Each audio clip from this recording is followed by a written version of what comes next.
How are you guys? Did you make more paper airplanes last night? It's one of the coolest decorations in a room I've ever seen, but I am amazed at the amount of work that went into that. Who did it? Raise your hand if you're responsible for the paper airplanes. Wow, it was an army. Well done, guys. Those are so cool. How many atlases went into that? What's that? So many. It's so cool. You got to figure out how to memorialize that somehow. Did they? The maps were donated. Did they make the planes for you too? Okay. All right. Didn't think so. All right. Well, what a great morning already. Epic worship time. Loved the testimonies we just heard too. That video was so fun. Seeing that guy get touched by Jesus was amazing. And how many of you woke up to some wild headlines this morning? Talk about a whirlwind, right? We talked yesterday about the tension of the days we live in, and it was wild to wake up this morning and because I live in Hawaii, which is like 4 hours ahead a day before, it's so confusing. I just go to my little phone, it tells me what time it is there. And so I woke up to so many different text messages and trains. But some of the killings that just happened in Tunisia, a whole bunch of people were shot by a man there and claimed, I don't know if it's been claimed yet that it was linked to ISIS, but certainly a terrorist deal. And then at the same time, you had this bombing in Kuwait that has been claimed by ISIS and a whole bunch of people dying there. This crazy act of terrorism in France happened at the same time, all in the 3 days. U.S. has some crazy headlines going on today. And I just thought how wild that we would, after we talked about everything we did last night, and then this morning, I almost felt from the Lord, it was like, this is all going on, but how are you going to respond? He's really wanting to teach us how to live in the midst of this, and how to live with both urgency and joy at the same time.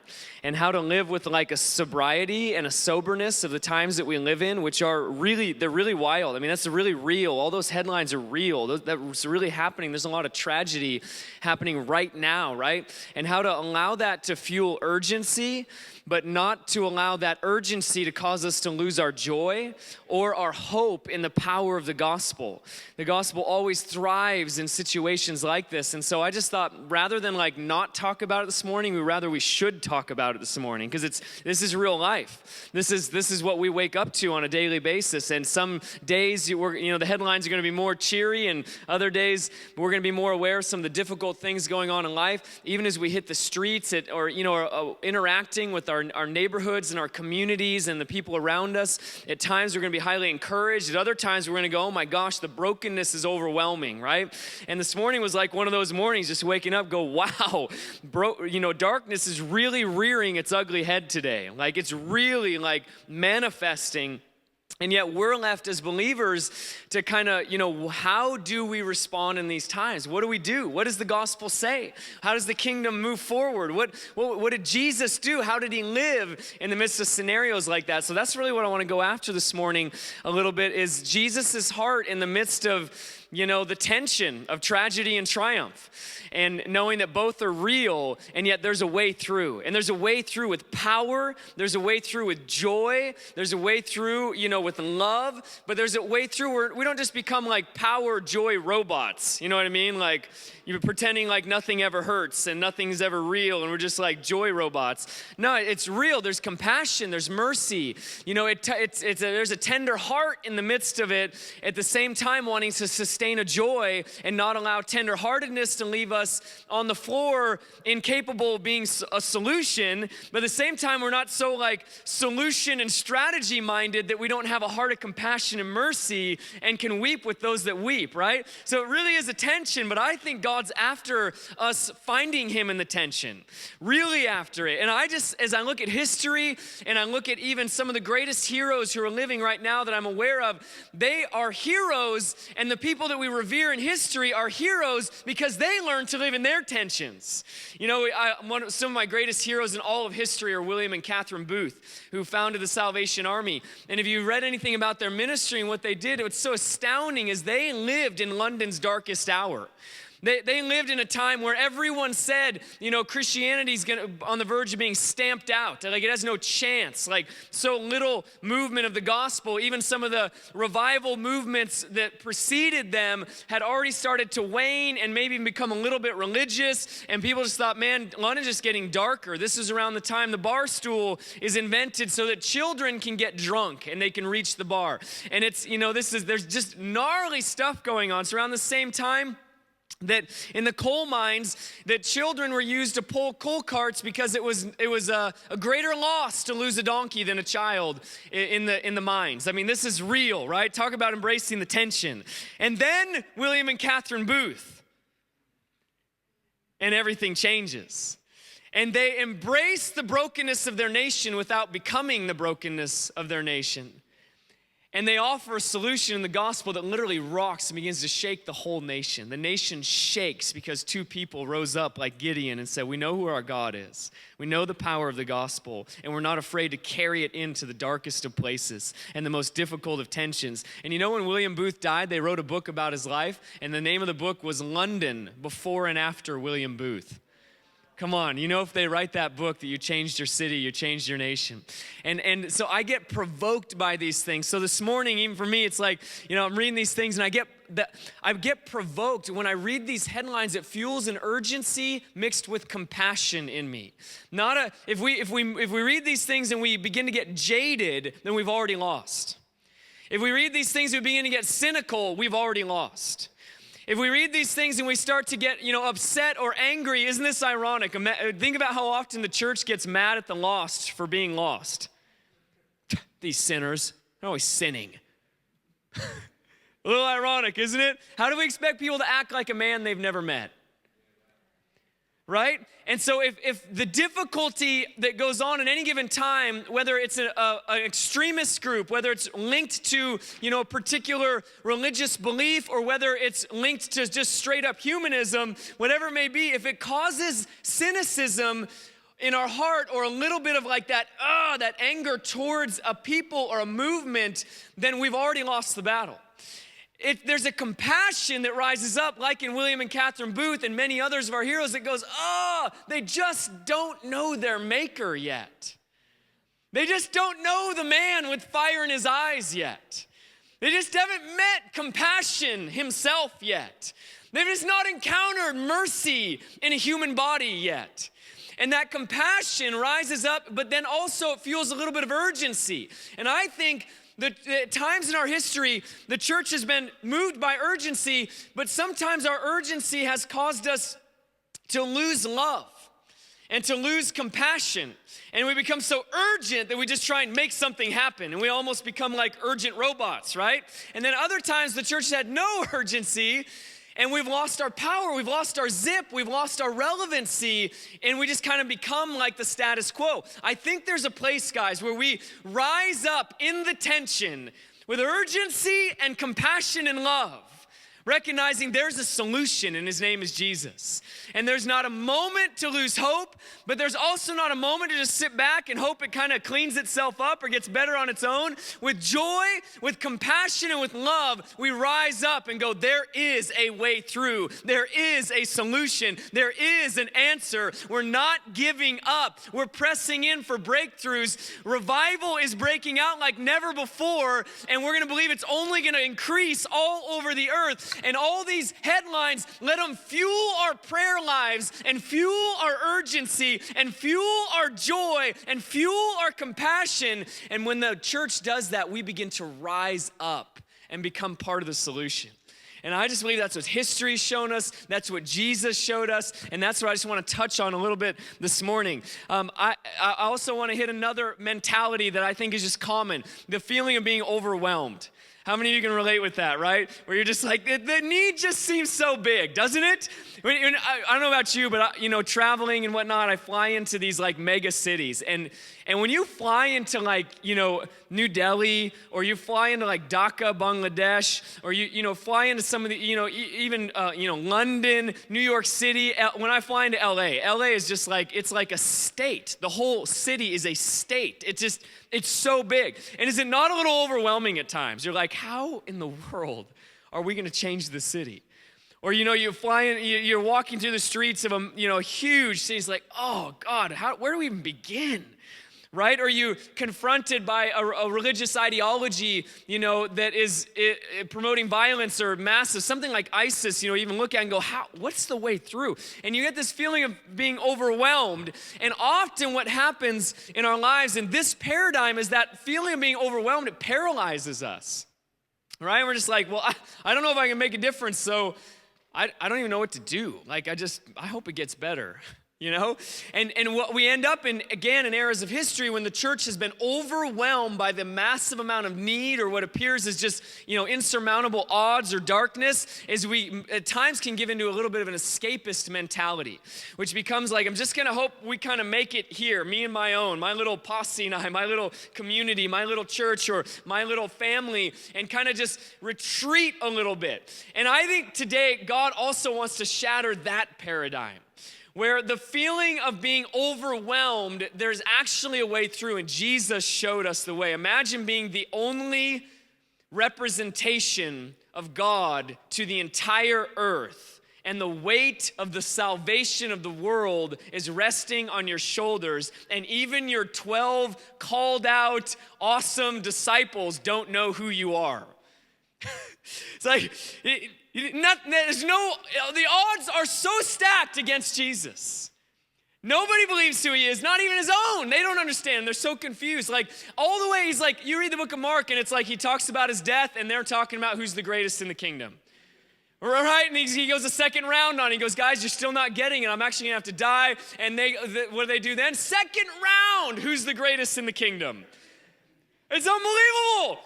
Imagine the odds stacked against Jesus. Talk about feeling a little overwhelmed. You're the only light in a sea of darkness. So let me ask you a question. Was Jesus the greatest missionary in all of human history? Was he the greatest strategist in all of human history? Has ever a smarter man lived than Jesus? You can answer. It's a real question. Do you really believe in your minds that Jesus was the greatest strategist, the most brilliant mind that ever lived? Yeah, he was God, right? Okay, so let's go to the strategy of Jesus. How to live in the tension. We're going to, people are going to go out today, but not just today. It's like, today's going to be exciting, but what we're really after, and by we, I mean all of us in this room, and I'm with family here, is Kindred Hearts. We're after a movement where every believer begins to believe they're filled with the power of God and becomes an agent of change, right? Do you know the greatest force in all of human history is one believer who believes God lives inside of them, right? The strategy's really never changed, right? It was never that God was going to raise up the one big name that will save the earth, right? You're just like waiting for the grand evangelist to rise. The moment that grand evangelist would rise would be the moment that grand evangelist would fall. No human can carry the weight of that, right? So the strategy's always been millions and millions who would believe that Jesus lives on the inside and become vessels of change everywhere they go, right? They say on the earth right now there's about 2 billion people who would call Jesus Lord. Do you realize that if all 2 billion of those people woke up one morning and go, oh my gosh, I can change the world around me, and I'm an advocate for the gospel, and I can carry it to my neighbors, we only have to share with 3 people each, and the Great Commission will be over. All right? So just sometimes we get overwhelmed with the realities. Now I get it. Many aren't living among the least reached, but even if all 2 billion just woke up and went, my life goal is to reach 3 people, well then in our lifetime we'd fulfill the Great Commission. Right? So it's a vessel set aflame. It's a vessel set ablaze that is the great solution to the times we live in. And Jesus models that. Here's one of my story in scripture here I've been rocked by the last several months. So we're just going to go to this, and this is going to be the main part of what we're going to talk about today. It's not going to be super long. But Mark chapter 4. Is a super familiar story where Jesus calms a storm. So I'm just going to begin to read this to you. Mark chapter 4, verse 35. And my prayer today is that we would walk out of here with an urgency, but without a burden, if that makes sense. Like an urgency in our hearts for the day that we live in, but not heavy with a man's burden. We walk out like a little like, you know what? Sydney really needs Jesus, right? Like Australia really needs Jesus. right? And America really needs Jesus. Tibet really needs Jesus, right? The Himalayas, that we'd have that kind of urgency of like, today's the day. Like today's the day, now's the time. But not with the human burden that leads to being overwhelmed and then questioning, how do we even make any difference, right? We want to get rid of that today. So, verse 35, that day, when evening came, he said to his disciples, let us go over to the other side. Leaving the crowd behind, they took him along just as he was in the boat. There was also other boats with him. A furious squall came up, and the waves broke over the boat so that it was nearly swamped. I love this verse. Jesus was in the stern, sleeping on a cushion. Jesus had a cushion in the boat. The disciples woke him and said to him, "Teacher, don't you care if we drown?" He got up, rebuked the wind, said to the waves, "Quiet, be still." Then the wind died down, and it was completely calm. He said to his disciples, "Why are you so afraid? Do you still have no faith?" They were terrified and asked each other, "Who is this? Even the wind and the waves obey him." So here's the story. Big crowd, lots of great stuff happening. Jesus says, okay, let's cross the lake. Let's go to the other side. Now, you got to know, storms, they can come up fast, but you still see them in the distance. So, in other words, as they're getting into the boat in the lake, it's pretty evident that there's some dark clouds in the horizon, right? It doesn't just appear out of nowhere just like that. Like, you see them coming. And so you got to know the disciples, Jesus get in the boat, disciples are like, man, why are we getting in the boat right now? We can see what's coming in the horizon, plus Jesus has a cushion. That's probably not a good sign. And they get in the boat, and they're afraid that it's a raging storm. Like, they literally think they're going to die, and they all purposes, they could die. The waves are breaking over the, sides of the boat. And don't you love it? Jesus is sleeping in the back of the boat on a cushion. I just love, this was like Jesus' one moment of comfort in his whole life on earth. He's like, foxes don't have homes, birds don't have nests, but the Son of Man has a cushion. He goes, at least today he does. I may not have anywhere to sleep up to this point, but tonight I'm riding in style. It's like first class in the boat, the cushion, right? They're getting pummeled by waves, and Jesus is sleeping on a cushion. I love the thought of Jesus sleeping on a cushion while everybody else is getting pummeled. And they wake him up. He's totally out. I love that. How do you sleep in a furious squall? A cushion. And he's actually asleep in the boat. They wake him. And he just wakes up, rebukes the wind and the waves. They're shocked. They're like, what in the world? Who is this guy? They still don't get it. And then chapter 5, here we go, main part of the story. And then we'll reference back to why this part was important. They went across the lake to a region of the Gerasenes. When Jesus got out of the boat, a man with an impure spirit came from the tombs to meet him. This man lived in the tombs, and no one could bind him anymore, not even with a chain. For he had often been chained hand and foot, but he tore the chains apart and broke the irons on his feet. No one was strong enough to subdue him. Night and day among the tombs and in the hills, he would cry out and cut himself with stones.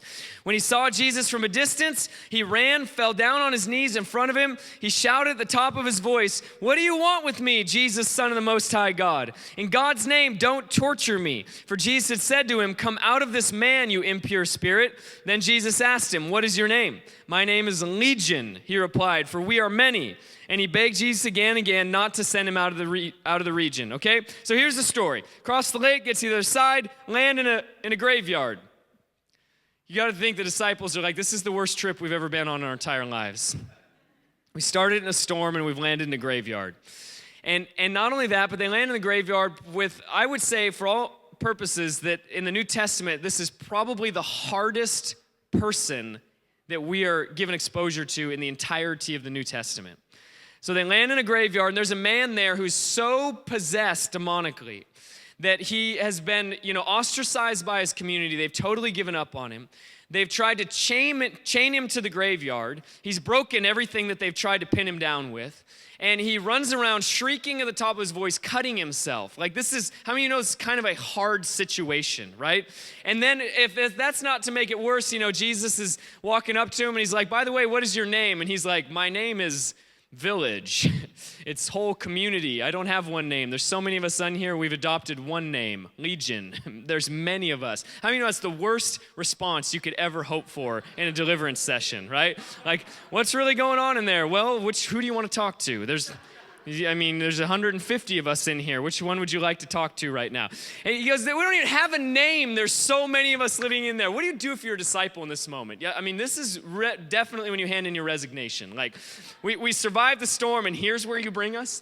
And here's this legion. If there's ever a man that needed a little like sozo, a little inner healing, a little, inner healing, moment of prayer, is this guy, right? Living by himself in a graveyard, and this is the very one that Jesus goes to. And so they go there, he says his name, he's a legion, he's a whole community, he's a village. And he says, my name is Legion, for we are many, speaking in like plurals. And then here's what it says. This is so strange. He says in verse 11, a large herd of pigs was feeding on the nearby hills.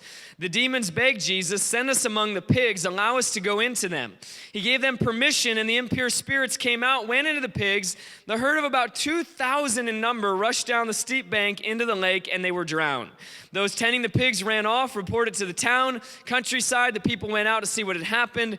When they came to Jesus, they saw the man who had been possessed by the legion of demons sitting there, dressed and in his right mind, and they were afraid.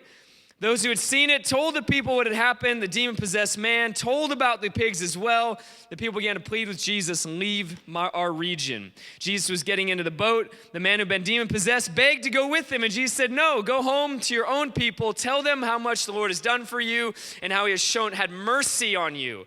The man went away and began to tell in the Decapolis how much Jesus had done for him, and all the people were amazed. Okay? So let's just live the story for a moment because it's real. It really happened.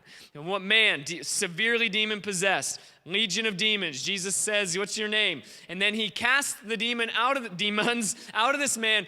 There's so many in him that 2,000 pigs run off the cliff. I don't know if that was 2,000 of those little critters that were in that guy, or if it was a 2-for-1 ratio, they each got 2 pigs. I don't know how it worked, right? It doesn't really matter.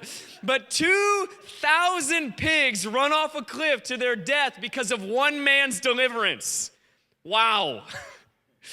Right? Then that happens. The dude now is in his right mind. He's been totally set free. The village, they hear about the pigs. They hear about the man. They come out and it says he's sitting there in his right mind. He's clothed. He's at peace. He's been set free. And the irony of this is they're afraid. They're afraid of Jesus. They're like, what power has the power to do this? The pigs are dead and the man's set free. I don't know what we want, the man bound and our pig's alive, or the man free and our pig's dead. But either way, we don't want this guy around. He has too much power. And they ask him to leave. And then this is a sub point of the story, but man wants to come with Jesus. He's like, no. If ever anyone need a little discipleship, don't you think it was this guy? Like, let's just at least start in Genesis. Let me tell you how it all began, right? No, from a moment of deliverance launched into his city to talk about the mercy of the man that he had met in the graveyard. And everybody who heard his story was amazed. Now here is what I want to draw out of this story. Jesus was the greatest strategist in all of human history. He knew he had, basically from the time that he was baptized and began his ministry, 3.5 years to save the world. He had 3.5 years to come up and to get a ball rolling that would lead to us sitting in the chairs right now in every single nation on earth worshiping the King. And he had 3.5 years to do something that would lead to this 2,000 years later and to what's still to come. Talk about pressure.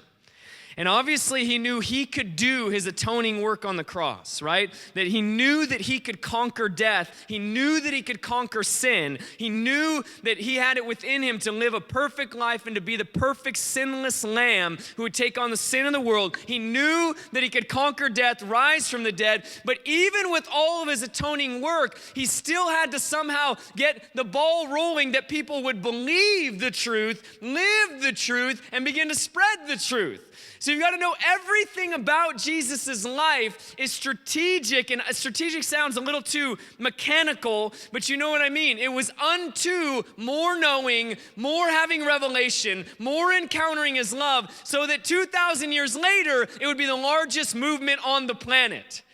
Jesus has 3.5 years. How many of you would feel a little stressed if you had 3.5 years to save the world? And you would calculate your moments, you would calculate your days. This week we're going here. It'd be, the 3.5 year Israel tour, start to finish, best band in the nation, like greatest evangelistic team, raise them up, send them out. Well, Jesus obviously has the greatest strategy because he's Jesus. And here's what I love about Jesus. He crosses a lake in a raging storm, risking the life of all of his disciples for one man who was the hardest case in the entirety of the New Testament, knowing that at the end of the day, he'd have to get right back in the boat and go right back across the lake for one person. He crossed a lake in a storm to go to a graveyard for the hardest heart in the entirety of the New Testament, knowing that they would be afraid of what they would see, they would be shocked by what had happened, and they'd make him get right back in the boat, and he would head right back across that same lake, and yet he was the most strategic, wisest, greatest leader in all of human history. And his strategy to unleash a movement that would actually see the entire planet know that there is one God and his son Jesus Christ was to cross a lake in a storm for the hardest heart in the New Testament.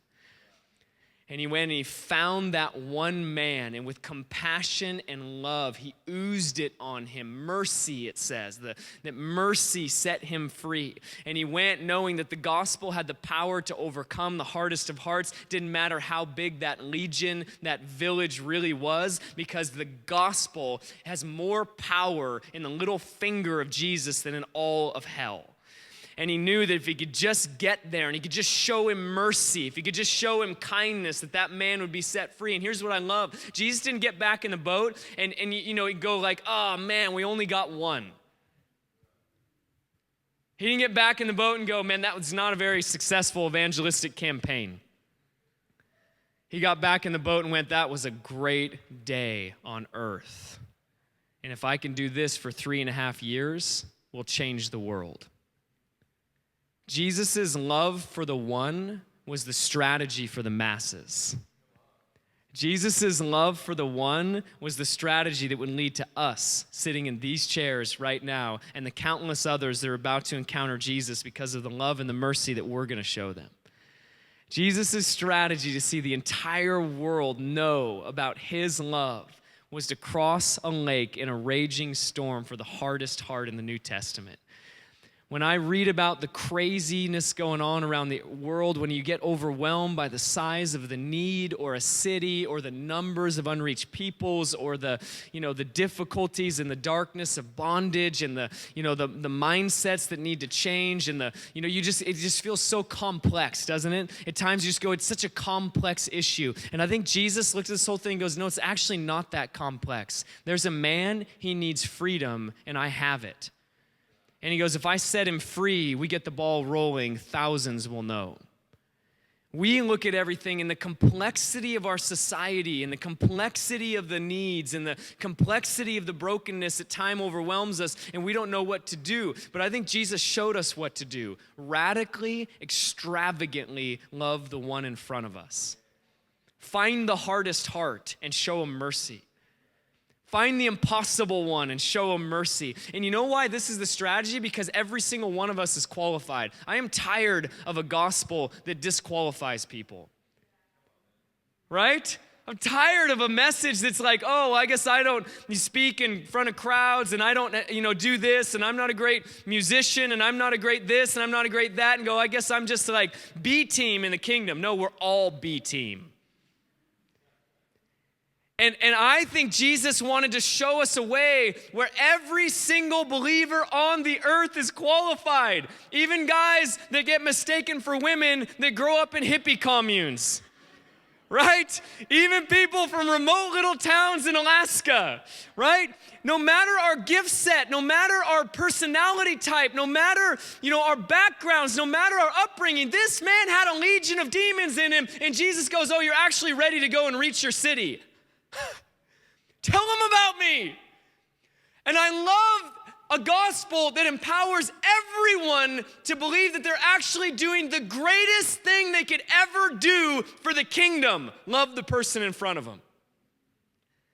And then everybody walks out. Everybody rises up and goes, oh my gosh, I can do this.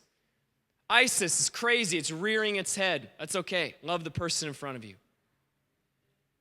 Another killing, another shooting. That's all right. Love the person in front of you.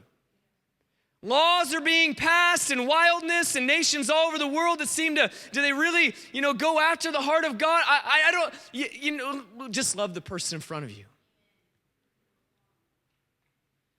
How are we going to reach these massive unreached people groups? Just go and reach one. What about New Delhi? It's such a big city. Find one. Show them mercy. Set them loose. We had a team just recently returned from New Delhi. Talk about overwhelming. India as a whole is such an amazing nation, and yet can feel overwhelming, the needs at times. And this team, small team, 18, 19-year-olds, just like, just as audacious as everybody in this room. Woke up one morning, said, God, what do we do? And didn't have a lot scheduled that day. Typically had lots of stuff they planned, but not this day. And the Lord said, I just want you to go to find this one man that they had met who was one of the hardest they had met yet. In a poor area of the city, he was also massively demon-possessed, hadn't opened his eyes for weeks. His jaw was so clenched, so tight, he could no longer eat. He was dying, and he'd not left his home in months, and he was dirty, and he smelled, and he was completely shut down and oppressed. And it felt like the Lord reminded them of this man and said, just go love him. And they're like, oh, my Lord, here we go. And they went back to that house. They said, how do you even love a man like that? What does that look like? So they started by washing his feet, which were apparently not that clean. And then they changed his clothes, and they just tried. He's still eyes clenched, jaw clenched. He's not responding to anything. And they felt that they were to try and get everyone in the family to communicate their love for him. It was real awkward. They finally did. They just finally started to say how much they loved this man and how much they appreciated him. Still no change. And they're like, let's just get him out of the house. The man's been here for months. So he can't walk. He won't walk. So they kind of get on each side, and they're kind of dragging him down the road, his feet, got him on his shoulder, on holding him by his arms. And they lead him down to a little tea shop and sit down, and they're trying to help him drink tea, but he won't even open his mouth. So it's literally like dribbling down his chin onto his shirt. I mean, this is just raw, ugly love. And they're just like, overwhelmed just like you and I would be, right? And they're sitting there loving on this guy, but not knowing, is any of this even coming true? Like, is there any hope? And as they're doing this, another man walks up to them because they were foreigners and just started talking to them. And he had cataracts in his eyes. And as they were in conversation, he wasn't totally blind. He was partially blind because of the cataracts. They said, hey, our God heals blind eyes. Can we pray for you? And he's like, all right. So they pray for him, and his eyes open on the spot. He's shocked. He's so shocked that he goes back to his table where his other friends are, and he says, they just prayed for me, and I was healed by their God named Jesus. So they come over, and they've got some kind of ailment too, and they're prayed for, and they're healed on the spot. All of them are so shocked, they all run home. And before long, a whole crowd comes into the tea shop of all their sick relatives and friends. And they coming around the table, and they start praying for them. So many people are getting healed that the tea shop is overflowing, spills out into the street, and blocks traffic. So they have to move them out into an empty lot right next to them. And they're just praying for people. And as they are, people are running back and getting their sick friends. They're coming, getting healed. They're hearing the gospel.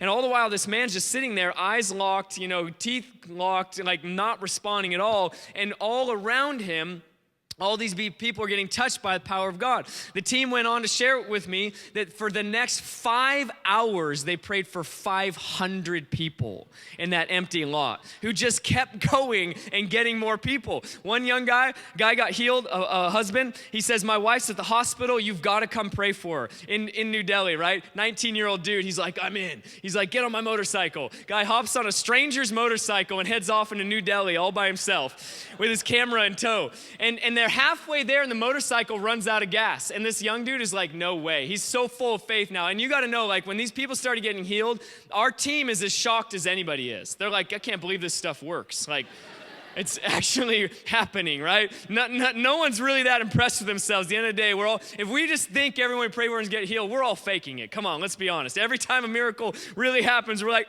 I'm as shocked as they are. I cannot believe that actually happened, right? So the team is just floored. They're like, this is real.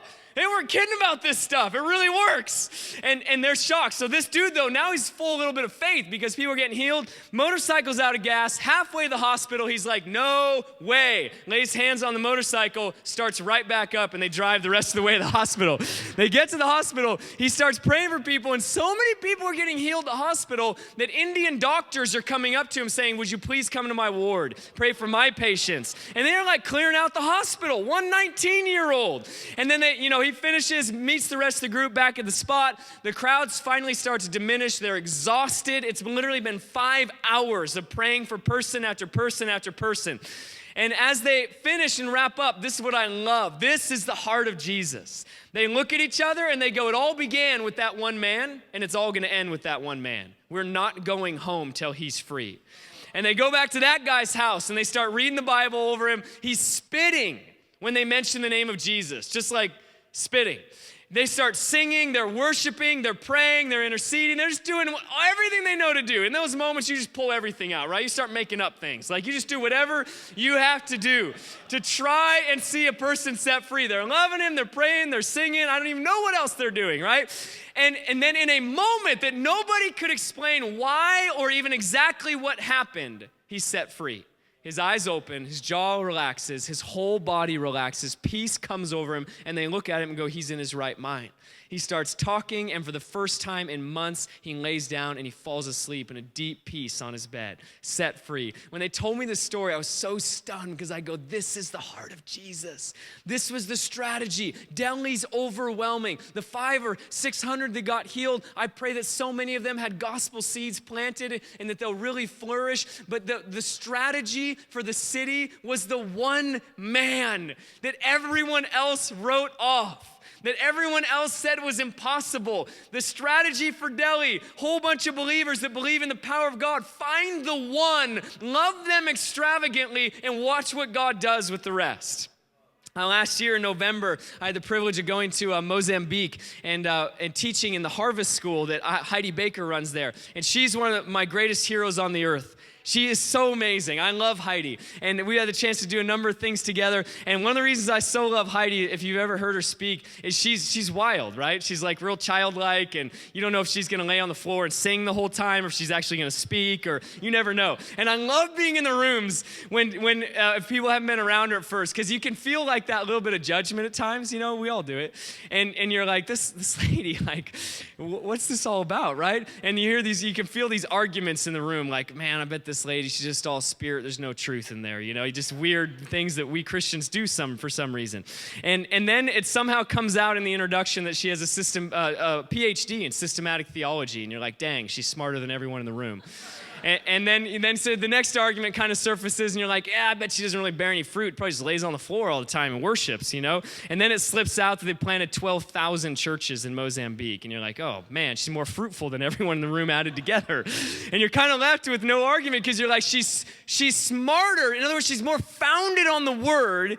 She's more fruitful than I've ever dreamt of being, and she's more childlike and in love with Jesus. You have nothing left but then to be provoked, right? And so I took my son with me. He's 9 years old, and we rocked down to Mozambique last November. And I was obliterated by what I experienced. We went there, taught, but I did not go to teach. I went to learn. And I remember they were introducing me to a bunch of Mozambican pastors that I was going to be teaching, and it was ridiculous. They're like, yeah, these guys, some of them are illiterate, some of them can read. You go, but most of them in here, they'd be overseeing anywhere from like 60 to 200 churches. And I'm like, oh, great, I have a lot to say to these guys. And then right before I speak, the lady is like looking around. She goes, yeah, I would think most of them have raised the dead. I was like, good, because I was going to teach on that, but I don't need to now, clearly, because obviously they already got that covered, you know? And it's just so humbled, right? So humbled. And then, we went through the week, amazing time, but that weekend we went out to a village with Heidi, and where they do it every Friday, every Saturday, and in just the northern province where she lives and where Pemba is, they plant 5 churches a week in the northern province of Mozambique alone. And this simple strategy. So we went along just to be with them and see how they did it. And I loved it, man. We rocked into a village, no electricity. So when they put up the Jesus film projector, the whole village comes. They've never seen a movie before. And so they all come to watch this thing. And the Jesus film, it is old school, but somehow it still works. It's amazing. I mean, it's a terrible movie, right? I mean, like, let's be honest, right? But it's not, because it's Jesus and it still has power. But in terms of like acting and all of that, it's like, wow, but it rocks people's lives. It's the most viewed movie in all of human history, right? And it's still saving more people than probably any other tool ever has. And so they show the Jesus film, people are watching, and then Heidi's amazing. She can't help herself. She has all these great Mozambican evangelists. She's learned 12 languages in her life, and she gets up, grabs the mic, she can't help herself, and she just starts preaching the gospel. And she's speaking in the course in their language, shares the gospel, and this is what I love. For the response time, we had a fire tunnel. That was how you responded. The altar call was like a whole bunch of us lined up, and if they needed, wanted to give their hearts to Jesus or needed healing, they just came through the tunnel and got prayed for. And so many people got saved. My little dude is just mesmerized. He can't believe it. He's just stunned. But we're middle of nowhere, no electricity, dogs, chickens, cats, wild things running everywhere, kids going chaos, Jesus film, preaching. It's just wild. Everything about it's wild. Dust and dirt flying everywhere. And everyone we're praying for is getting healed. My little guy can't even believe it. Deaf ears are opening. Everyone we're praying for. So many people getting saved, giving their heart to Jesus. And then I remember that night we're laying, because you were camping, and we slept in the village in a tent. And me and my little dude, like midnight, middle of nowhere, Mozambique, looking at the stars, we took the thing off the top of our tent, and my little man's just like, this is awesome. I can't believe this, Dad. This is so incredible.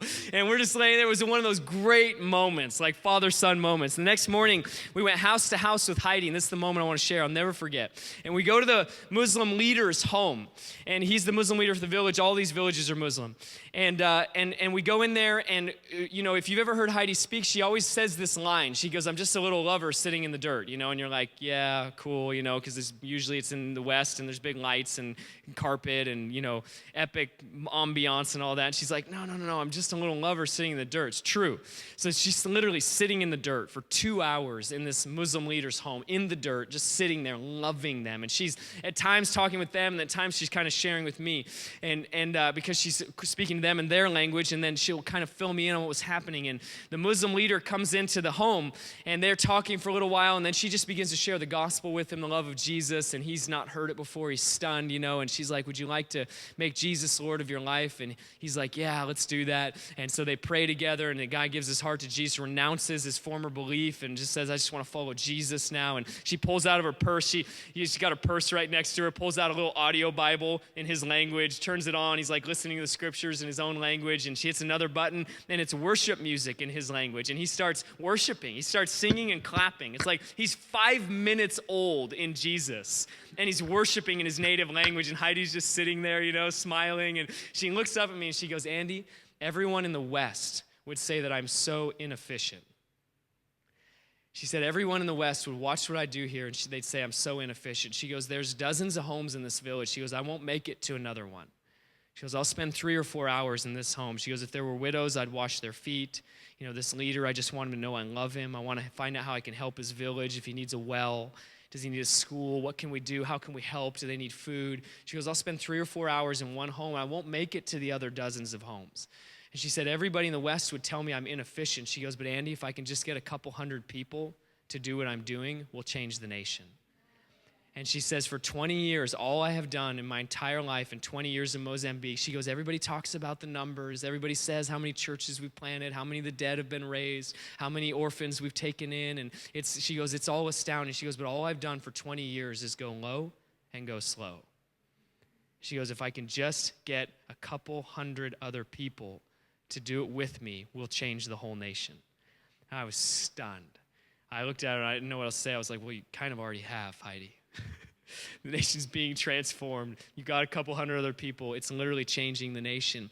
And I was so undone. I was reminded of this story that I'd already kind of been meditating on, where Jesus looked, he goes, I want to model something. I have 3.5 years to change the world. Here's how we do it. We cross entire lakes for the hardest of hearts. And it was worth it. That's the strategy.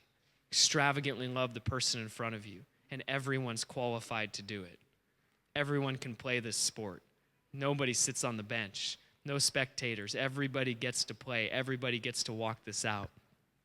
And I was stunned, so stunned by what I saw, that Heidi walked out and how she lived, and was really marked with that, going, my gosh, I've allowed so much of my society to define kingdom strategy. I just want to make it simple again. I just want to love the person in front of me. What's the key to Sydney? A whole bunch of believers extravagantly loving the person in front of them.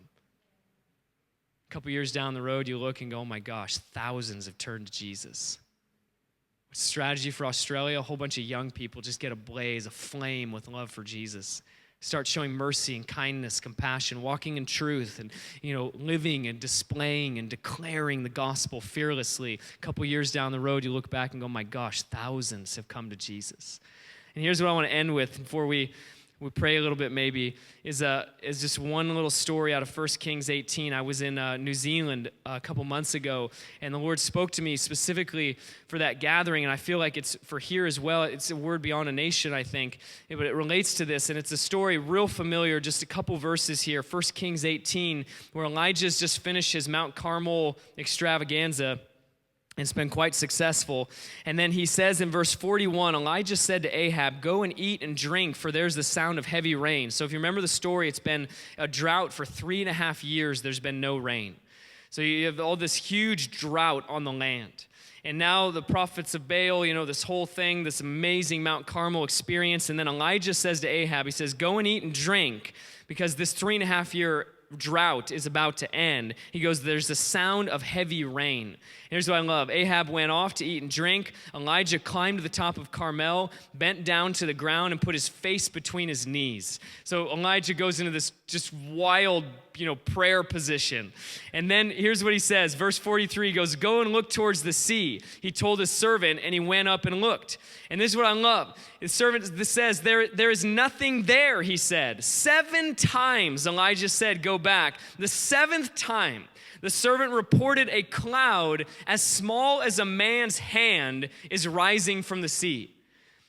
Tiny, tiny little cloud. 7 times, right? So Elijah has this unction, says to Ahab, hey, he goes, the drought's about to end. 3.5 years of drought is about to end. Heavy rains are coming.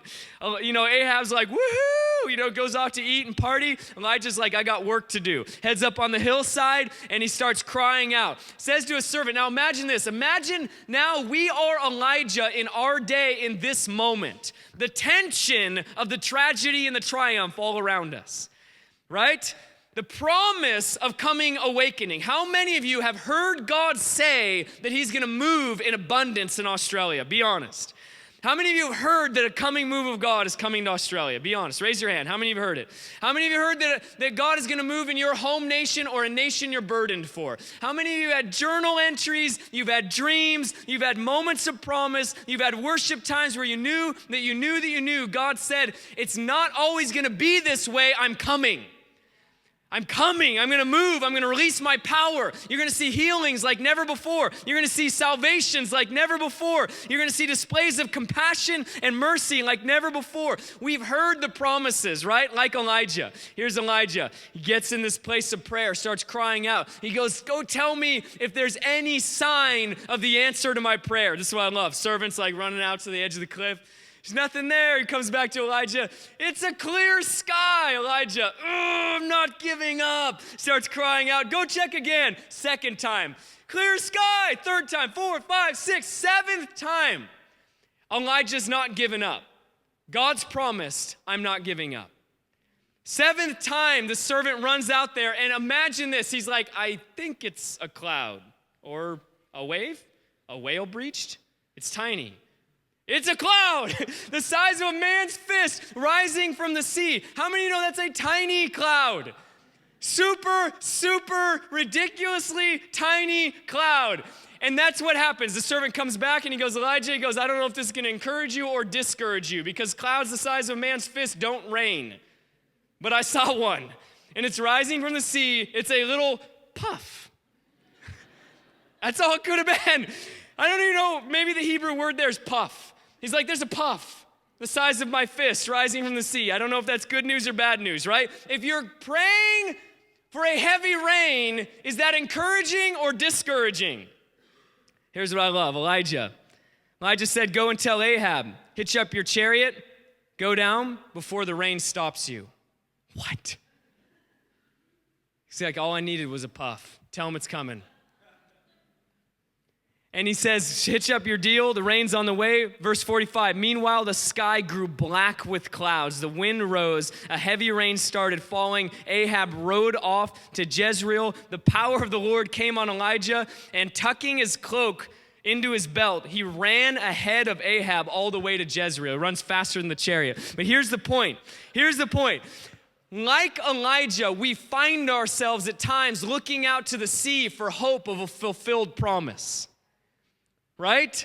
Like Elijah, at times we look out to our nations, our communities, whatever we're burdened for, and go, God, just show me a sign, anything, that what you promised is true.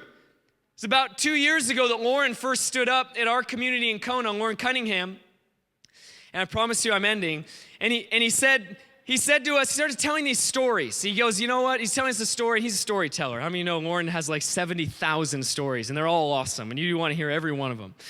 And he starts telling a story about how the Lord told him that the Berlin Wall was going to fall, and he began to prophesy it, and he got massively ridiculed until the wall fell. And then the Lord spoke to him, communism would fall, and he declared it publicly. He was massively ridiculed until communism fell. And then he talked about how he went to Korea in the 70s, and he told them that they'd become one of the most prosperous nations on the earth, and that they would be one of the greatest mission-sending nations on the earth, and the church laughed at him. They said, we can't even get passports. It's illegal. We don't even have cars. None of us own a car. You can look down the streets of Korea and not find anything but a bike. He goes, we're so poor, we can't even get passports. He goes, it's impossible, and they basically laughed at him. No one's laughing at South Korea now.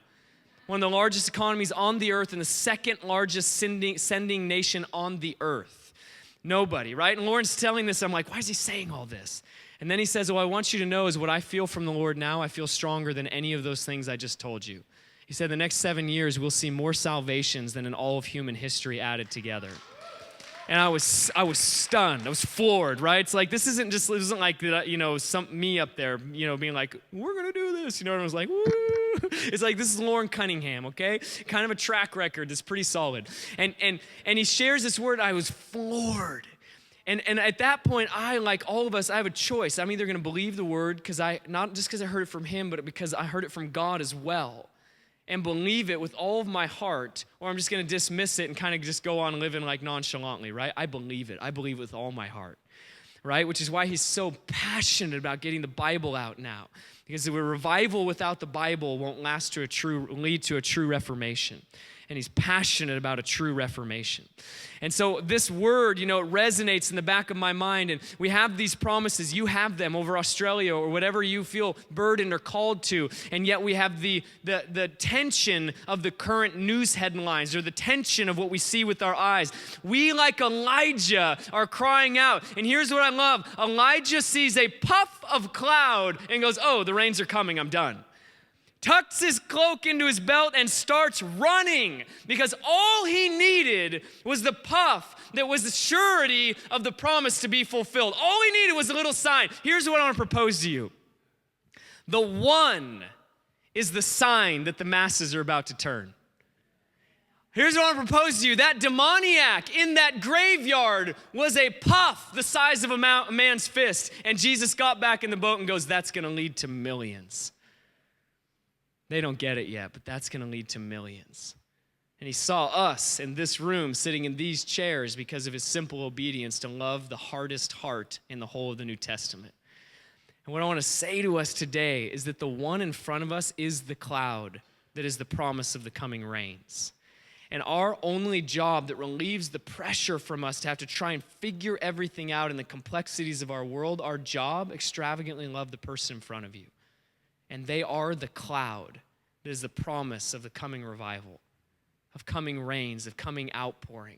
And when you see that one turn, that's why for me, last night, the highlight for me was 6 high schoolers who stood on the edge right there and said, I want to make Jesus Lord of my life. Inside my heart, I went, oh, wow, Sydney's on the verge of a move of God.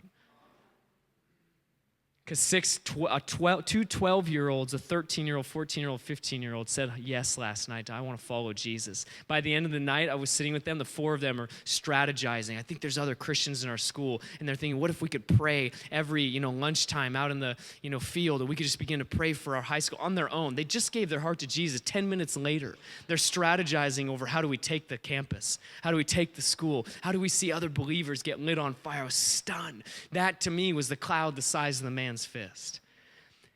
We can walk with hope and urgency, with sobriety and joy, into the tensions that lie ahead of us when we recognize that our job is just to love the one in front of us. Why don't you guys stand with me? Let's pray a little bit.